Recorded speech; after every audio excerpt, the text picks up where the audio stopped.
నమస్తే, welcome to Suman TV. నేను విష్ణు. ప్రస్తుతంతో పాటు amphi registered mutual fund distributor wealthy Chakradhar గారు ఉన్నారు. వారితో మాట్లాడదాం. సార్ నమస్తే. సార్ చక్రధర్ గారు. నమస్కారం అండి. సార్ చక్రధర్ గారు, ఇప్పుడు మ్యూచువల్ ఫండ్ పోర్ట్ఫోలియోని ఏ విధంగా డిజైన్ చేసుకుంటే కోటీశ్వర్లు కావచ్చు అంటారు? డాక్టర్ సచిన్ రాజ్ అత్యాధునిక వరల్డ్ క్లాస్ ఫిజియోథెరపీ ట్రీట్మెంట్ తో అన్ని రకాల నొప్పులకు శాశ్వత పరిష్కారం. యాక్చువల్గా అండి చాలా మందికి ఇప్పుడు కాల్ చేస్తున్నారు. మధ్య నేను లాస్ట్ 2 years నుంచి ఒక స్మాల్ క్యాప్ ఫండ్స్లో ఇన్వెస్ట్మెంట్ చేస్తున్నాము.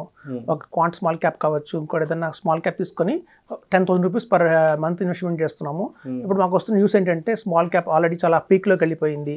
ఇప్పుడు ఏమైనా కరెక్షన్ రావచ్చు, స్మాల్ క్యాప్లో పడిపోవచ్చు. సో ఇప్పుడు ఉన్న పళంగా మమ్మల్ని స్మాల్ క్యాప్ నుంచి లార్జ్ క్యాప్కి షిఫ్ట్ అయిపోమంటారా అనేది చాలామంది క్వశ్చన్స్ రైజ్ చేస్తున్నారండి.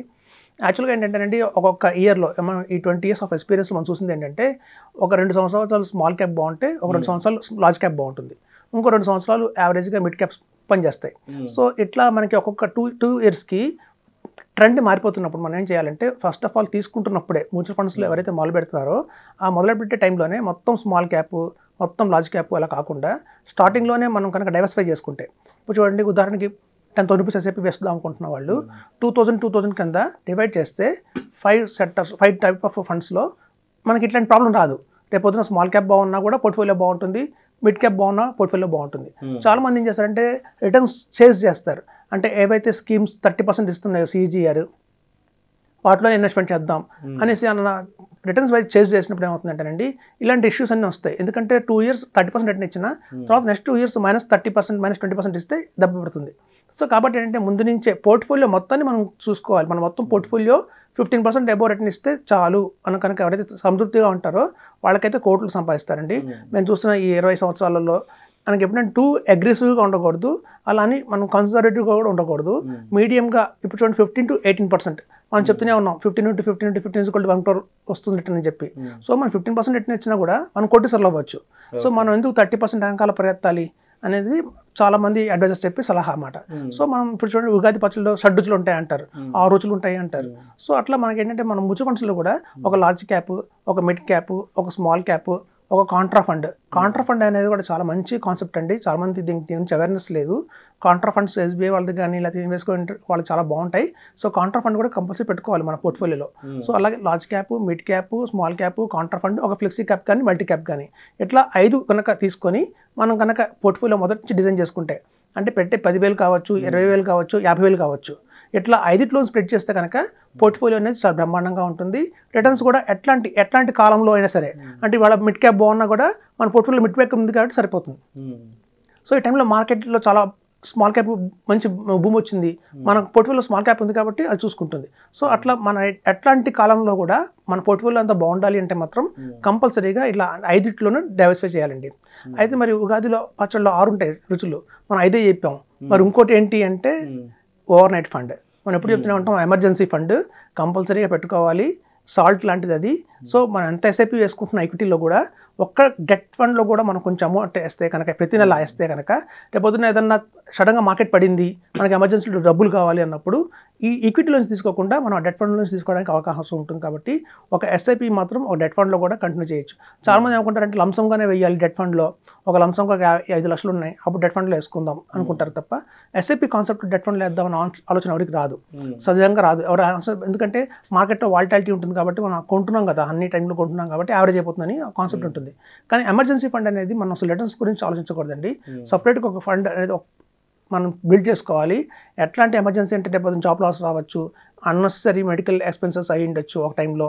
సో అట్లాంటి వాటికి కూడా సపోర్ట్ చేస్తుంది కాబట్టి ఒక డెట్ ఫండ్లో కూడా మనం ఎస్ఐపి చేయాలి. అయితే ఓవర్ నైట్ ఫండ్స్ కావచ్చు, లిక్విడ్ ఫండ్స్ కావచ్చు, అట్లాంటివి కూడా ఆల్ట్రా షార్ట్ టర్మ్ ఫండ్స్ ఉంటాయి. అలాంటి ఫండ్స్లో కూడా ఇన్వెస్ట్ చేసుకోవచ్చు. కొంచెం అగ్రెసివ్గా వెళ్దాం అంటే మాత్రం హైబ్రిడ్ ఫండ్స్ ఉంటాయండి, కన్జర్వేటివ్ ఫండ్స్. సో హైబ్రిడ్ ఫండ్స్లో కూడా మనం ఎస్ఐపి వేసుకోవచ్చు. అయితే చాలామంది అడిగే క్వశ్చన్ ఏంటంటే అండి, మేము అక్కడ పొరపాటున మాకు తెలియక ఒక సరైన గైడెన్స్ లేక ఈ పేటిఎం ద్వారా కొన్నాం మేము ఆల్రెడీ, అట్లా ఇప్పుడు ఏం చేయాలి అనే సమస్య వస్తుంది చాలామందికి. అంటే రాంగ్ పోర్ట్ఫోలియో తీసుకున్నాము, మాకు తెలియక వీటి గురించి స్మాల్ క్యాప్లో ఇన్వెస్ట్మెంట్ చేసుకుంటూ వెళ్ళిపోయాం. సో అట్లాంటి వాళ్ళందరూ కూడా ఏం చేయొచ్చు అంటే అప్పుడు పేటిఎంలో ఇప్పటిదాకా ఎంత ఎక్కువ ఉందో ఫండ్, ఆ ఫండ్ని మనం స్మాల్ కేస్ ఉంది కదా, మనం స్మాల్ కేస్లో వేసుకొని ఇక్కడి నుంచి కూడా ఒక మంచి పోర్ట్ఫోలియోని డిజైన్ చేసుకోవచ్చు అండి. అలా చేసుకున్నా కూడా రిటర్న్స్ చాలా బాగా వస్తాయి. సో అయితే ఆల్రెడీ మీరు ఎప్పటి నుంచో మార్కెట్లో ఉన్నారు కాబట్టి అంటే ఈ పోర్ట్ఫోలియో డిజైనింగ్ విషయానికి వచ్చేటప్పటికి అంటే బేసిక్గా ఎటువంటి మిస్టేక్స్ చేస్తుంటారు చాలా మంది అసలు? చాలా మంది చేసే మిస్టేక్ ఏంటంటే రిటర్న్స్ చేజ్ చేస్తారండి. యాక్చువల్గా ఏంటంటే టాప్ 5 కంపెనీస్ అని కొడతారు. సో టాప్ 5 కంపెనీస్ ఎలా వస్తాయి మనకి సిస్టమ్ ఎలా చూపిస్తుందంటే CAGR ఓకే ఈ సంవత్సరం 80% ఇచ్చింది ఏది 50% ఇచ్చేది వాళ్ళ రిటర్న్ వైజ్గా వస్తుంది. ఆ సంవత్సరం చూపిస్తుంది నెక్స్ట్ ఇయర్ మారిపోవచ్చు. సో కాబట్టి ఆ సంవత్సరం కనుక స్మాల్ క్యాప్కి చాలా బూమ్ ఉందంటే ఎన్ని స్మాల్ మీరు చూడండి ఒక కంపేర్ చూస్తే అదే కంపెనీ అయినా సరే టాటా స్మాల్ క్యాప్ అయినా సరే కొటక్ స్మాల్ క్యాప్ అయినా సరే DSP స్మాల్ క్యాప్ అయినా సరే రిటర్న్స్ బ్రహ్మాండంగా ఇస్తాయి. చాలా మంది ఓన్లీ ఒక క్వాంటే అనుకుంటారు. క్వాంటే కాదు, క్వాంటతో పాటు అన్ని ఏ స్మాల్ క్యాప్ అయినా సరే మీరు తీసుకోండి, ఎందుకంటే బయట మార్కెట్ సపోర్ట్ చేసింది. సో ఎప్పుడైతే మార్కెట్ సపోర్ట్ చేసిందంటే ఎనీ ఫండ్ హౌస్ నుంచి వచ్చే స్మాల్ క్యాప్ కూడా మీకు బ్రహ్మాండమైన రిటర్న్స్ ఇస్తాయి.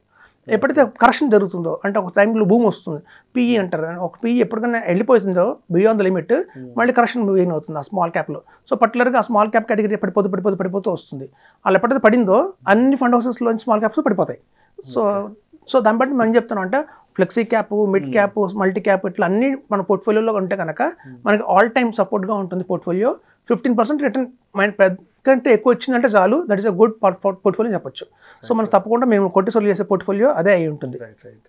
సో ఇప్పుడు అంటే ఒక వెల్త్ మేనేజర్ ద్వారా ఒక మంచి మ్యూచువల్ ఫండ్ డిస్ట్రిబ్యూటర్ ద్వారా మనం పోర్ట్ఫోలియోని డిజైన్ చేయించుకుంటే సో ఫర్దర్గా అతను మనకి ఎలాంటి అసిస్టెన్స్ ఇస్తాడు అంటే రేపు ఎప్పుడైనా మార్కెట్ కరెక్షన్స్ ఇట్లాంటివి జరిగినప్పుడు సో అంటే ఆ వెల్త్ మేనేజర్ అనే అతను మనకి ఎటువంటి అసిస్టెన్స్ ఇస్తాడు మన పోర్ట్ఫోలియోకి? యాక్చువల్గా ఏంటంటే ఒకటి మార్కెట్ పట్టి మన పోర్ట్ఫోలియో అప్ అండ్ డౌన్ జరుగుతుంది. ఇంకోటి ఏంటంటే చాలా మంది తెలియదు ఫండ్ మేనేజర్ కూడా చాలా కీ రోల్ ప్లే చేస్తారు ఇక్కడ. మీకు ఫస్ట్ ఎగ్జాంపుల్ చెప్తాను, మెరా అసెట్ కంపెనీ ఉండేది. సో మెరా అసెట్లో ఒక టైంలో చాలా పర్ఫార్మెన్స్ చాలా ఎక్సలెంట్గా ఉంది. అందులో గోపాల్ అగర్వాల్ అనే ఫండ్ మేనేజర్ ఉండేవాడు. సో ఆ ఫండ్ మేనేజర్ చాలా మంచి నెంబర్ 1 ఫండ్ మేనేజర్ చెప్పొచ్చు ఇండియాలో. ఒక 1 ఆఫ్ టాప్ బెస్ట్ 10లో అతను కూడా మంచి ఫండ్ మేనేజర్. సో ఎప్పుడైతే అతను మెరా అసెట్ నుంచి HDFC మూవ్ అయ్యాడో, HDFC ఇప్పుడు చూడండి మిడ్ క్యాప్ ఆపర్చునిటీస్ ఫండ్ కానివ్వండి, large mid cap opportunities fund కానీ ఆయన హ్యాండిల్ చేస్తున్నాడు.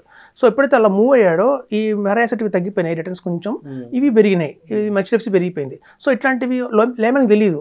ఎవరైతే మామూలుగా యాప్స్ ద్వారా కొంటున్నారో వాళ్ళకి తెలియదు ఇట్లాంటి విషయాలు. ఏ ఫండ్ మేనేజర్ దేని కంపెనీకి మారుతున్నాడు, సో అలా మారినందువల్ల ఆ లోపల జరిగే పరిణామాలు ఏంటి, వాళ్ళు తీసుకునే చేంజెస్ ఏంటి అనేది వాళ్ళకి తెలియదు.